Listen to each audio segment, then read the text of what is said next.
So ఇక మీకు ఒక విషయం చెప్పాలి మిత్రులారా, అసలు మనము ఏమనుకున్నాం, మాగంటి సునీత పాపం అమాయకురాలేమో అని మొన్నటి వరకు అనుకున్నాం కదా. అమాంతం నిన్న చూసేసరికి ఆమె యొక్క విశ్వరూపం బయటపడ్డది. గంగా నుండి చంద్రముఖిలా మారిన మాగంటి సునీత అనిపించింది. మీరు ఒకసారి అబ్జర్వ్ చేయండి, మనం చంద్రముఖి సినిమా చూస్తాం కదా, ఒకటేసారి అప్పటిదాకా అమాయకంగా ఉన్నటువంటి గంగ ఒకటేసారి అమాంతంగా చంద్రముఖిలాగా మారుతుంది. నిన్నటి దాకా మొన్న సాయంత్రం వరకు కూడా అమాయకంగా ఉన్నది ఎవరు, మాగంటి సునీత. నిన్న చూసేసరికి మొత్తం చంద్రముఖిలాగా మారి మొత్తం అలలాడిస్తుందిగా. ఒకసారి అది చూద్దాం, ఒకసారి దాని గురించి కూడా మనం డిస్కస్ చేద్దాం. సో మాగంటి సునీతకు సంబంధించినటువంటి ఏదైతే ఫేస్బుక్ లేకపోతే ఇంకేమన్నా చూద్దాం ఒకసారి, అందులో ఏమన్నా ఉందా. ఇక్కడ ఒకటి చూద్దాం, ఇక్కడ ఒకటి ఉంది, ఇక్కడ చూడండి ఒకసారి. నేను మాగంటి సునీతని, నేను మాగంటి గోపీనాథ్ గారి ఆశయ సాధన కోసం రాజకీయాల్లోకి వచ్చాను.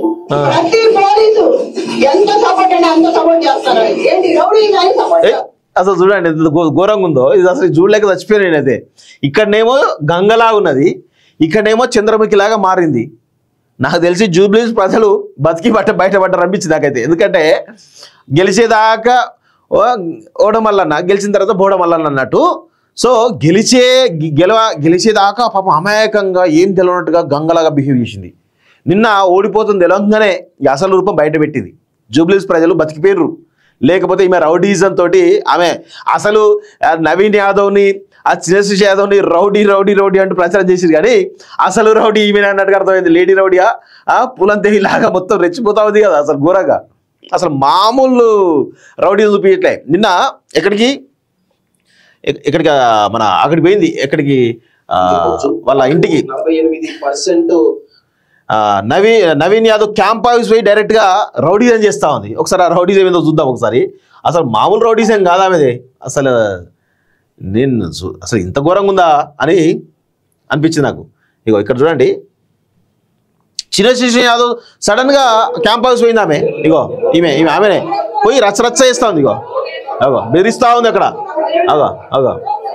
ఇక ఈమెనే మొత్తం వాళ్ళ క్యాంప్ హౌస్ బెదిరించాల్సిన అవసరం ఏంది అంటే ఏంటంటే కేటీఆర్ డైరెక్షన్లో నడుస్తూ ఉంది ఈమె. ఏంటంటే రచ్చ చేయి, నువ్వు అక్కడ ఏదో పెంట చేస్తే ఎలక్షన్స్ మొత్తం ఆపే విధంగా మనం పెద్ద ఎత్తున నేషనల్ మీడియాలో ప్రజలు ఎలక్షన్ ఆపేద్దామని చెప్పేసి వీళ్ళు స్కెచ్ చేసారు. కొంచెం తెలివిగానే బిహేవ్ చేసి ఆ స్కెచ్ని తిప్పికొట్టారు వీళ్ళందరూ కూడా. సో ఇక్కడ చూడండి, ఇంకా చాలా ఉన్నాయి వీడియోలు. ఇగో ఎంత దారుణంగా అంటే ఇగో నవీన్ యాదవ్ ఇంటి ముందు పోయి తొడగొడతా ఉంది ఈమె. గాయ ఇంటి ముందు పోయి కుప్పి గంతలేస్తే ఏమవుతుంది నాకు అర్థం కాదు. ఇగో చూడండి ఒకసారి. ఇగో అసలు ఆయన క్యాంప్ ఆఫీస్ ఇంటికి వీళ్ళు పోవాల్సిన అవసరం ఏంది నాకు అర్థం కాదు. ఇగో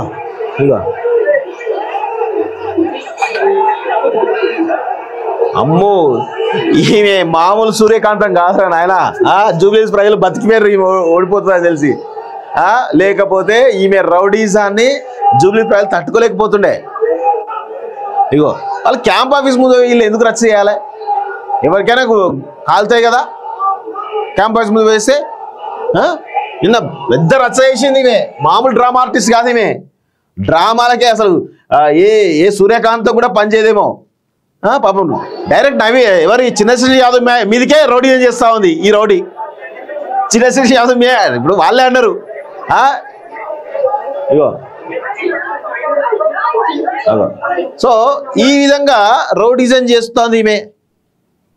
నిన్నటి దాకానేమో ఎంత అమాయకంగా అంటే అబ్బా అసలు ఈమెంత అమాయకురాలు ఎవరూ లేరు అనేలాగా బిహేవ్ చేసింది. తీరా చూస్తే ఎంత ఘోరంగా బిహేవ్ చేస్తుంది నిన్న చూసిరా ఒకసారి. ఆమె అసలు మొన్న వీడియో పెడదాము, ఆమె ఎమోషనల్గా పోవడము.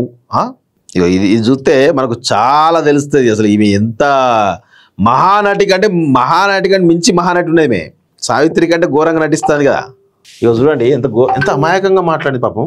నిజంగా ఎవరైనా చూస్తే పాపం అంటారేమో, కానీ ఆమె పాపం అంటే జూబ్లీస్ ప్రజలకు పాపం తగిలేదు వాస్తవంగా. ఇక చూడండి, సునీతని, నేను మాగంటి గోపీనాథ్ గారి ఆశయ సాధన డ్రామా ఆర్టిస్టులు నాయనా, మొత్తం ఫ్యామిలీ అంతా డ్రామా ఆర్టిస్టులు కనబడుతురుగా.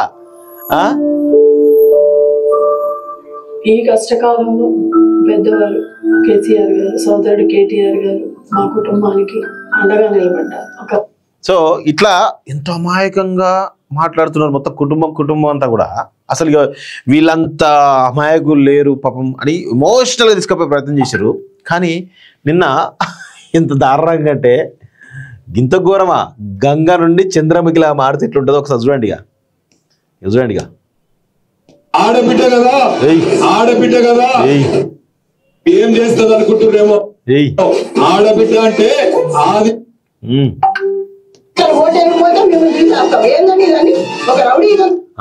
ఇదొకటి. ఇంకొకటి ఏమంటుంది అసలు ఇలా ఇంకొక అసలు విషయం చెప్పాలి, ఇది కూడా చూడాలి, అందరు కూడా చూడాలి. అమ్మ ఆంధ్ర నుంచి వచ్చి ఎంత రౌడీజం చేస్తుంది తెలంగాణలో చూడండి. ఆంధ్ర బిడ్డ తెలంగాణలో రౌడీజం చేస్తుంది అంటే మామూలు విషయం కాదు. ఇక ఇది చూడండి ఒకసారి, ఇది మామూలు ఉండదు. ఇది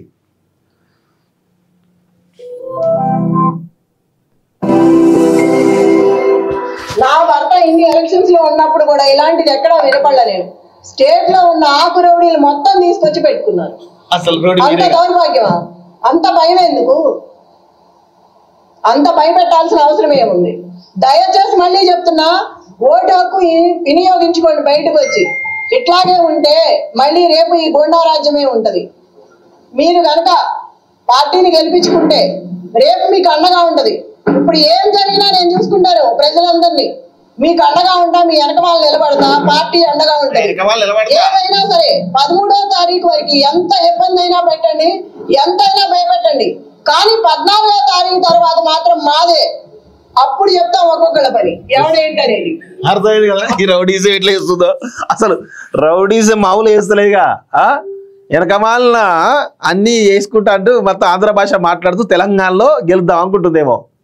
మాగంటి గోపినాథ్ గారు నడిచింది కానీ మీకు నడవ ఈ కథలు.